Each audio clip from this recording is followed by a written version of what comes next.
Hello, you lovely internet people. This is gonna be one of my most low effort videos ever, but I thought I might as well get it out there, give my 2 cents. Even the lighting sucks in here right now because I didn't think about changing this stuff, and I don't want to change it right now because that just ruins the video. So you'll just have to deal with my ugly mug being all ugly and dark and lighting not changed. Okay, so yesterday, this video will come up on Friday instead of Thursday. It is actually Thursday at the time I'm recording this, but it's actually 11:26 p.m., so it's like really late. But anyway, yesterday, Nvidia paper launched their 1060 finally, starting at $249. Actually, I'm just gonna say $250, and they are still doing the whole Founders Edition crap where they have a different price for the Founders card. Who even buys a Founders card for 1060? But anyway, the Founders card is going to be $299, i.e. 300. So that is the Founders card. It looks slightly different from the other Founders cards. I would say it subjectively, I would say, in my opinion, it's not as great looking as the other Founders cards, but to each their own. And we've got specs here and an ad that I really wish I could get rid of, but there's an ad there. And yeah, I can't really talk too much about the specs because I'm not a spec guy, so these specs don't really help me understand too much where this is aimed at, per se. The most important things to note are the 6 gigabytes of VRAM and the 120 watt TDP. And that is very important to note because if you recall in my video on the RX 480, I was noting that this thing might have better efficiency. And look at that, better efficiency. And like I said, the TDP of the 1070 is the same as the TDP of the RX 480, and the 1070 is actually more efficient than the RX 480. So again, it's a scary thought. And yes, it is launching at a higher MSRP, and the Founders does actually leave room for something to be screwed up because the AIO board partners have the ability to make their starting price actually 300 now that the Founders card is 300. Not that they're going to do that, but they're going to go higher than the MSRP. You're already seeing it with the 1080 cards and the 1070 cards that they're going higher than the MSRP because they just have to make sure they don't hit the Founders max. So you already see cards coming out at, let's say, 650.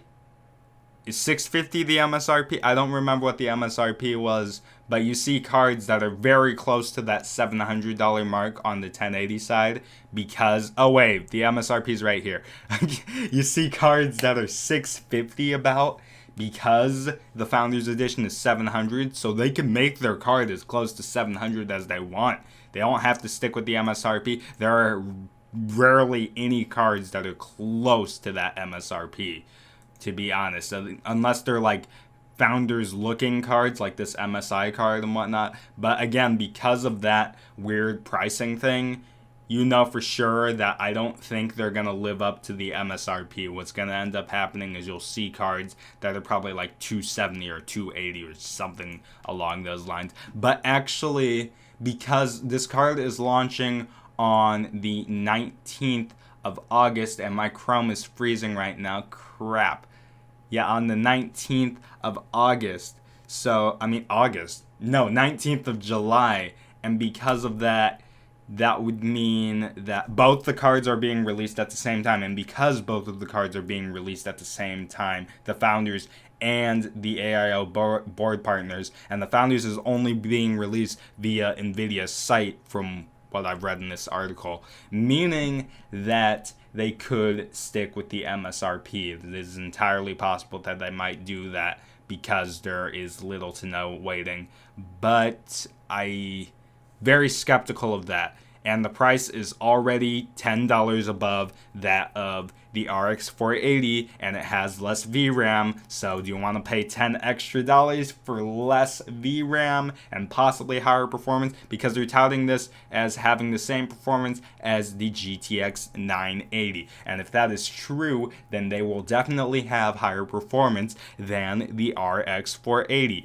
But because they have the less VRAM, is that worth it? Is it not worth it? I, for one, don't really care. I'm just going to choose the card with the higher performance. That's how I choose my thing. And not to mention, this is definitely going to have better overclocking. And because I am into overclocking, I would likely get this card depending on how stock performance is. If stock performance is above the RX 480, and overclocking is good and pricing is in a pretty good position, then I will get this card. That's just me, but I am not you all, so we don't know how that's going to turn out. And what else is there to say about this card? Because this is heavily unscripted and I'm just searching through everything. Another thing to note is that the 1060 does not have the SLI fingers, and because of that, a lot of people are thinking that NVIDIA knows that if you could have SLI on this card, you could beat out the 1080 for less price. A lot of people are thinking, or at least I watched a podcast today where they speculated on that. It's Tech Talk. I guess link in the description about that. I'll link in the description on all these articles. I opened a ton of tabs on different articles. We've got Anon-Tech, we've got TechSpot, we've got PC Magazine, we've got Tom's Hardware, we've got PC World, we've got videocards.com, we've got, what else? We've got Engadget, we've got Ars Technica, we've got PC Gamer, we've got WCCF Tech, and all those guys and many more, and that ad sucks. And many more have looked into this particular card being announced, and I will link all these things in the description if I remember. Let's hope I do, because I am leaving out to Anime Midwest. Hopefully I'll do some vlogging there, and yeah, that's basically where I'm at right now with respects to this card. So like if you like, dislike if you dislike the horrible quality and clearly an unscripted and unprepared video. And above all, don't forget to subscribe for more awesome content, maybe like this, maybe not like this. And I will see you all in the next video, hopefully with better lighting and hopefully vlogging related. Maybe. I don't know. Bye.